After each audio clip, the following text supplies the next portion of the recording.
you hear me? Yes? It doesn't sound working. Not through the mic. Mike, oh, hello, muchas gracias, thank you very much. Thank you. Thank you. I did a little tap dance for you. Oh, I'm supposed to announce you, okay? Okay, let's do it again. Okay, no, you announce me, and I do the entrance. Okay. Hi, everybody. My name is Bruce Hickman, and I'm writing on animation for The Wrap, and I am so proud to introduce properly the filmmaker behind this amazing movie, Pablo Berger. Come on out! Muchas gracias. Thank you very much. Thank you very much. It's a pleasure to be here. Amazing, directors, what we love most is to see a big cinema full of people, gigantic screen. Yes. Because some of the, I see some kids too, what do you prefer, like to watch a film in a small, tiny iPad or a screen, or in a big cinema, What do you prefer? They look like cinephiles. Cinema? Yeah, they're pointing to yes, cinema. I'm trying to see how many people are crying. I think Neon, the distributor, we're talking about that maybe they should do some little Kleenex tissue with a robot and dog, to give at the entrance, You're looking at Taylor like she's Yeah, Taylor's is Neon. So, you were making live action features. Yes. What about this story? What about the comic spoke to you and said, animation now? Yes, this is my fourth film, but my first animation. And never in my life thought I was gonna make an animated film. I love animation. I love graphic novels, illustration books. So, I'm familiar with it. But let me see, if I always carry. I have a copy. You have it there? Yeah. Okay, there's a graphic novel that it was published in the States in 2007. My second book, I was talking, so we had time to bring the book out, called Robot Dreams, Sara, Varon. And I read it in 2010 because I collect books that are wordless, so I loved it, put it on the shelf of the wordless books. Made 2 films, and in 2018, I took it, I read it again, I loved it, but when I got to the end, honestly, I was so moved, I was in tears, truly, I was in tears, and I said, why, when I read it the first time, happened between that time and this time? And I had lost so many people in the way. I lost my parents, I lost one of my best friends, stopped being my best friend. So there are many things, I made a lot of substitutions, and I said at that moment, if I can make a film of this, and when people come to see the film, they think about people that they lost, and they think about them for 1 hour and a half, I would, that would be a success. So that's the reason why I made this film, because the end of the book. Yeah. It's yours. But obviously, an animated movie is a pretty big endeavor, and we were just talking about there's a whole section where you're credited for directing a teaser that was instrumental in getting the movie. Yeah. So how did you fund this? How did you go about making this movie? The thing is that I'm sure you're not familiar with my live action career. In Europe, I made 3 films, and the trademark of the way of films I make, that each of the films are completely different. No, so that's the thing. And I have a producers that they spoil me. I'm a lucky director. I made very few films, but I have made them with complete freedom. So I knew that even if I gave them a script for animated film, they said, okay. They said, we'll make it. They were able to finance the film. So 5 years of work, it just for me was discovering a new world, because I had no idea about animation. So I had to do like a crash course, like animation for dummies. I bought a book called Animation for Dummies. Really? No, but I could have, I can write that one. Yeah. Maybe they should write that. So yes, I had to learn very fast how to make animated. Two different animation studios. And yes, and there's a story that initially there's some animation fans here. Animation studio called Cartoon Saloon. Yeah, they The Book of Kills, Wolf Walkers, Breadwinner. They made 5 films. So they loved the project long time ago. So we went to Ireland. And I told my family, we're going to move to Ireland for 2 years. And You've never told me this. I didn't know No, that they were gonna do it? Yeah, Wow. I thought this was No, one of those I stories had no that. idea. No. No. Okay, I'm leaning in. Yeah. Cool. Yeah. We've done some Q&A. We're going to do a lot of more all over the country. All over the world. Yeah. All over the world, yes. With a private jet. Yes. No. So the story is that Cartoon Salon loved the project. It was going to be the first Cartoon Salon project with a director that it was not from Cartoon Salon, and I was very excited. And all the films they have produced, they always get Oscar nomination. So 6 years ago, I was like in my bed saying, okay, I have to do it very bad if I don't get an Oscar nomination with Cartoon Salon, no? And suddenly this balloon exploded because the pandemic, and suddenly they couldn't, the window that have 2 years of their animators and studio didn't, so suddenly we had the money, the film, the project, but no studio. So I thought you know the story. No, I So my producers are bold and crazy, and I'm a director, we have to be crazy by nature. So I said, why, it's like a little bit like Mickey Rooney and what's the Mickey Rooney and the mother of Liza Minnelli? Yes. Judy Garland. Judy Garland said, the whole movie said, oh, let's put a show. So we said, let's make an animation studio. So, and that's what we did. We created 2 pop-ups animation studio, one in Madrid and one in Pamplona in Spain. We got animators from all over Europe. Including one from Cartoon Saloon. Many artists came from Cartoon Saloon, like the director of animation of Wolf Walkers came as an animator. There was a good talent from Cartoon Saloon, and we created a studio, the pipeline, and by computers, and it was really, to put it that, the hardest thing of this project was to create an animation studio to make the film. And when the film finished, we closed the studio. It was kind of sad, because there was no another project to get made. But you're gonna stay in animation, probably. Well, I would say like what, the great and only Guillermo del Toro, that I met him recently, and he supports the film. He says like, when you try animation, you cannot get away. So of course, I don't know what is going to be my next film. Guillermo del Toro is making Frankenstein now, so he's making live action. So I don't know, but then I know he's going to make animation. In my case, it's a little bit the same. I really don't know what is going to be next, but I would love to make another animated film. And it really opened my mind to different kind of stories. There's endless. There's no limit to animation, and there's a limit for live action because of the budget. But in animation, if you have a certain budget, which is a lot of money, so they're very expensive animation, you can do anything. Yeah, it depends on you. Yeah, truly. Well, you expanded the world of the book greatly, and I wanted to know what that was like, creating this kind of idealized 1980s New York, and then populating that New York with all these fantastic animal characters. Well, yeah, Drew, what he's saying is that in the book, it takes place in an American city, but it's not the script. It's American because the trash cans, and you get a little feeling of it's America. Of course, it's America, but you don't know where it is. But Yuko's here. Yuko's from the team. Where is the associate producer, music editor? She's there. Please stand up, Yuko. Woo! Yes. I take my hat. We made 4 films together. So She's also your wife. Yeah. Yes. She doesn't like that we say it in public, but she is. Yes.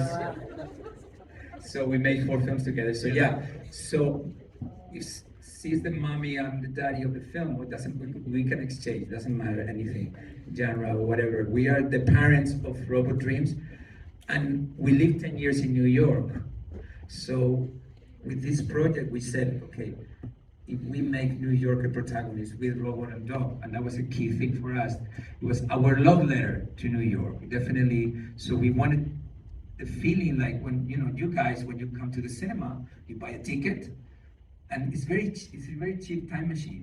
For us, you go to New York in the 80s, and we wanted that you have that experience, that you get into how was New York. And New York that is vanished, it disappeared. New York City, Manhattan has nothing to do now what it was in the 80s or the 90s. So for us to make it very particular, let every single thing to be right. So that was a lot of hard work from the great art department and the art director, Jose Luis Agreda. He's in charge of the art department. He did an amazing job, you know.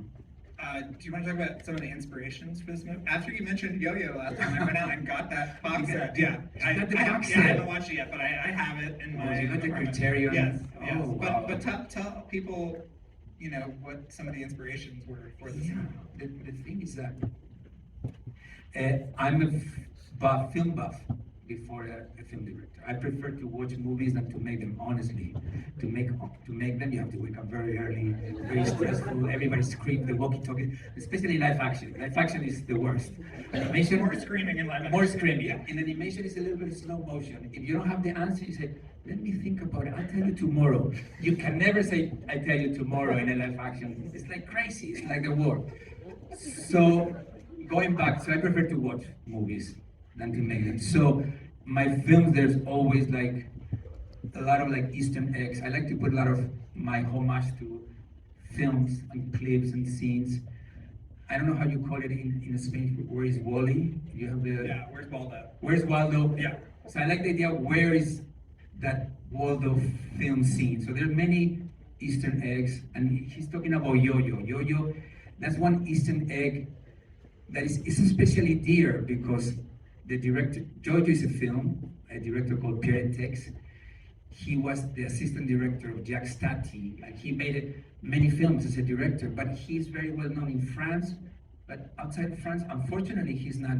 So when I had to put something to decorate and to create the character, because I see Dog, like maybe he went to film school to NYU, maybe he doesn't have a job, he likes cinema, he has a lot of vinyls, so maybe Jojo is a film that he likes very much, and the homage to Jojo, without being a spoiler, Jojo stars a super rich man.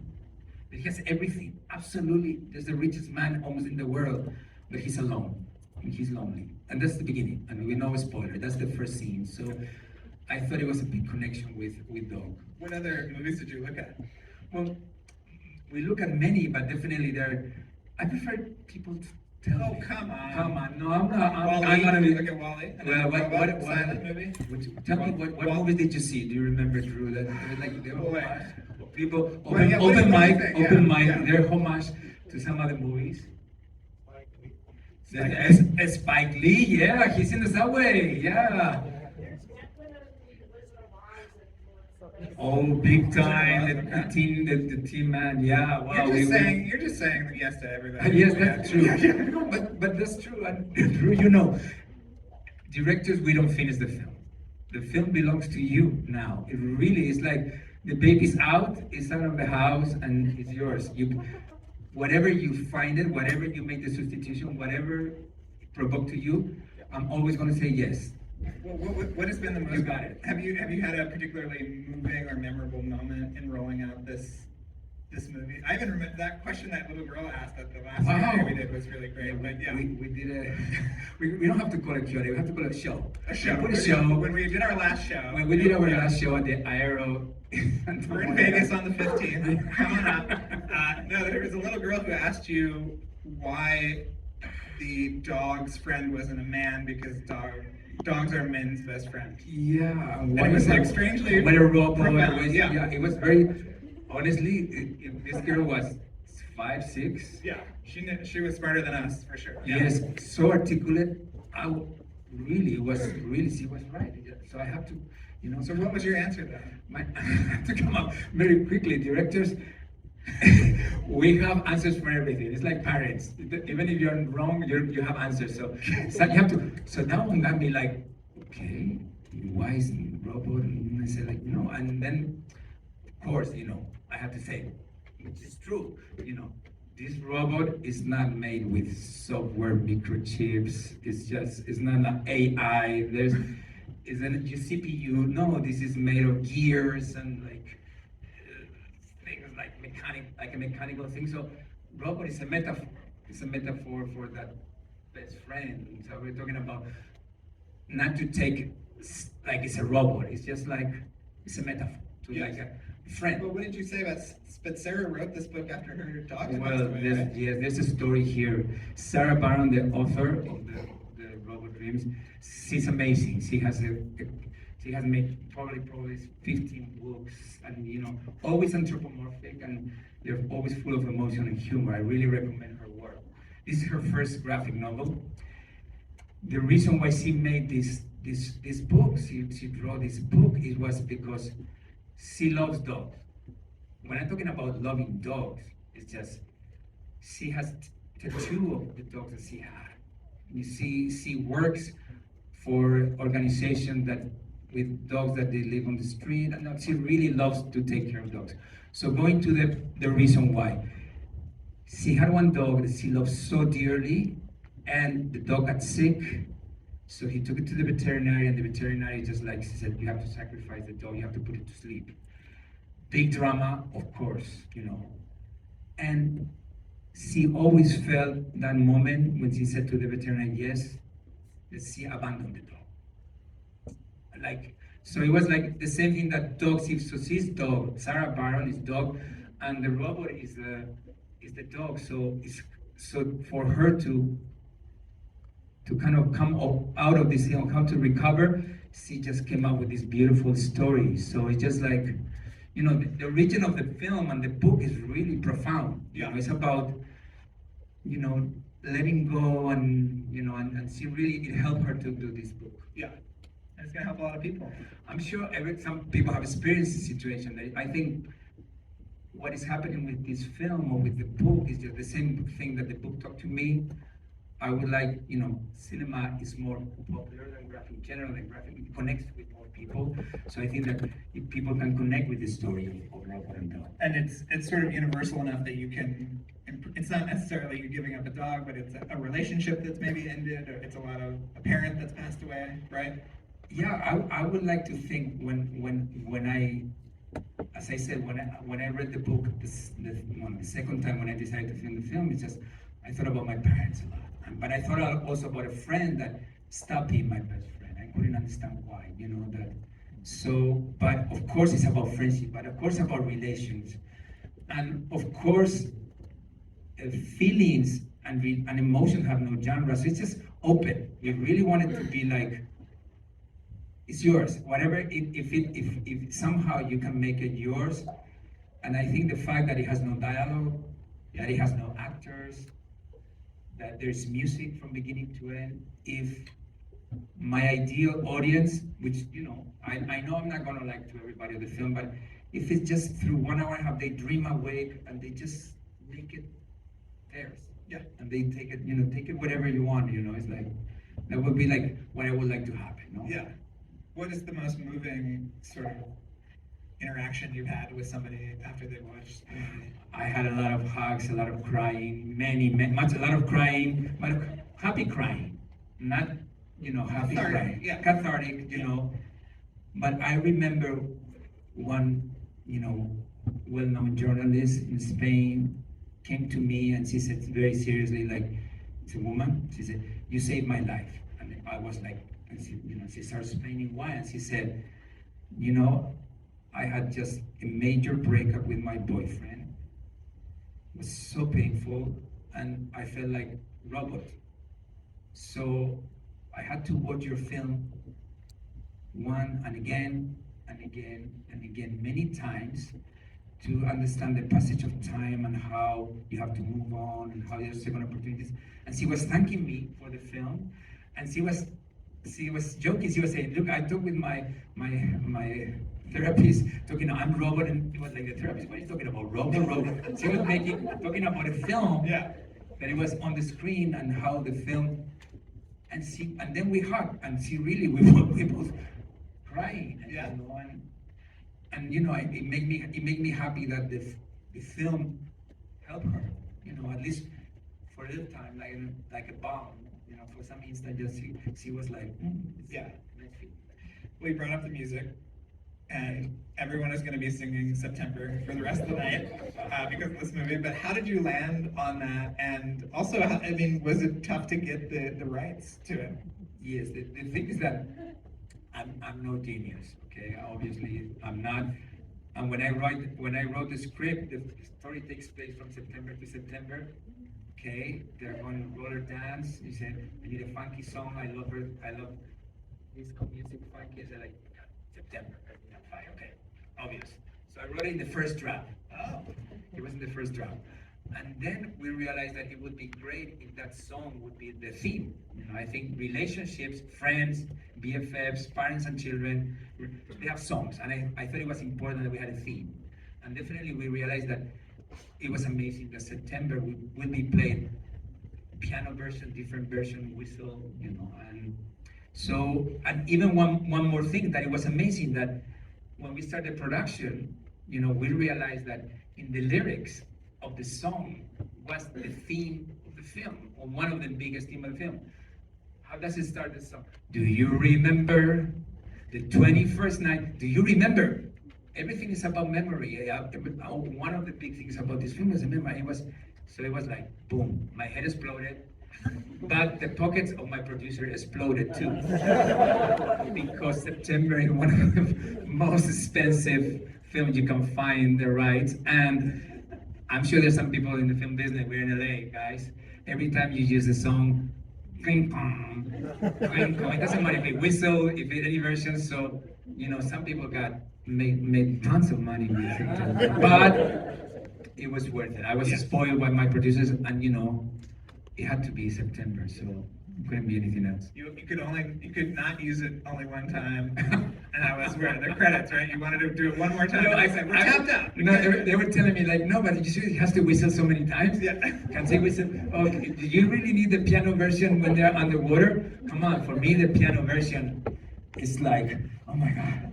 I remember Yuko is the music editor, so she found this pianist. I think he's from Romania, doing this crazy thing on YouTube, and she put this version, and he gets on the piano, stands up, and does this thing. And when she played with the images, I was like, because it was so beautiful to see Robert and them having this emotional moment underwater, and then, so, yeah, and it was just found on this on YouTube, you know. I think the song is amazing. That how is it possible that I heard the music, the song, a million times, and I still can listen to September. Sometimes there's songs that you don't get tired, and I haven't got tired of September. I feel like this movie gives it new life.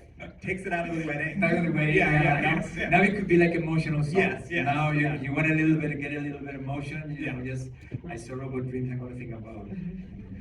And I'm sure for some of the kids here, parents, I'm sure that they're gonna be in the playlist. You know, they're gonna go home and say, September, Earth, Wind, of September, play September for me. Yes, let it go in September. Well, you made it to the Oscars without Cartoon Saloon. Yes. Amazing. Congratulations. Yes. When I made that, it's really amazing, you know, a boy from Bilbao, you know. I still feel like a boy, a child in me, up the north of Spain, to the Oscars. To the Oscars. You got your outfit picked up? What? Have you got your outfit picked up?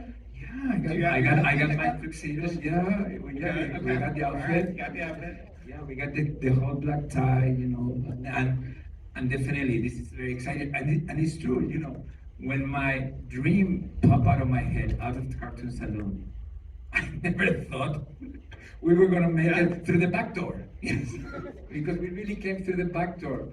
You know, I don't know if you've seen. There's a video on YouTube that when we got the news about being nominated, you know, the producer put her iPhone and we were like, oh, the boy and the heron. Oh yeah, of course. Miyazaki, no. And then he said, Nimona, we love Nimona, but he said, if Nimona is in, we are not in. And then we said, okay, Nimona got the weird film spot. So we are like, we're down. We are really down, eh? And suddenly, like 5 seconds later, I see the word Robot Dreams, I get it, and before they say Robot Dreams, I'm screaming, ah! And we all stand up. Genuine surprise. Genuine surprise. But it wouldn't happen again if we get nominated again, because we were so stupid that we didn't know it was alphabetical order. So Spider-Man is after Robot Dreams. So we were like, you know, we thought after Nimona, obviously it's alphabetical. We had a chance R after N, so but no, we thought it was the N, but we are in. You're in? We are in. And I know that this has been a fun kind of part of the journey too, because you've gotten to interact with all these other animation filmmakers who you admire and enjoy their work. And so what has that been like? Fun, because yesterday we had this big event at the museum of the Academy, and we were all the nominated. Miyazaki he sent a video. That's the master, very funny. very funny. Yeah. The master, you know, we are all apprentices. He's the master. He just sent a very funny video. So, and of course, after this, you know, this chat, it was similar to this. We went for dinner, all of us. You know, that's so yeah, we went for dinner at Fanny's and Where'd you go? in the same restaurant. Yeah. And you know, they're all such a, you know, they kind of accepted me. You know, they're a rat pack. They know each other. Yeah. You know, Peter Sean, like, you know, Elemental, they all know, and Ken from Spider-Man, and Phil, and, you know, they all know each other. I was just like, you know, the boy from Bilbao. I was just the new, and they were very nice. Yeah. They were just kind of like, and the feeling, which it was very nice, it was zero competition. There was nothing, we didn't even talk about it. It was just, we were just hanging. Yeah. And we felt like, of course, Miyazaki is the master. We're just like, you know, we're the groupies. Yeah. Well, we have to wrap up, but we'll be in Reno on the 15th, so come and see us there. No, tell everybody. But for Reno, we need outfits. We'll have outfits. We'll have outfits. I don't know if it's in the neon budget, but the movie has a sneak preview on Wednesday, so tell everybody that if you loved it. If you didn't love it, don't tell anybody. Or tell your enemies. Yeah, tell your enemies to go see it, please. And it'll be out wide on May 31st from Neon. Yes, and I'm gonna make you like officially, you know, ambassadors of Robot Dreams. So please spread the word. That's big. That's You a big know, responsibility. officially presidents of the fan club Robot Dreams for the one you love it, if you like it. If you like it, If you like don't it. like it, you don't want to hear that. Well, yeah, we know I'm very sensitive. Yes. Thank you guys so much. Thank you. Thank you. Thank you very much. Thank you so much.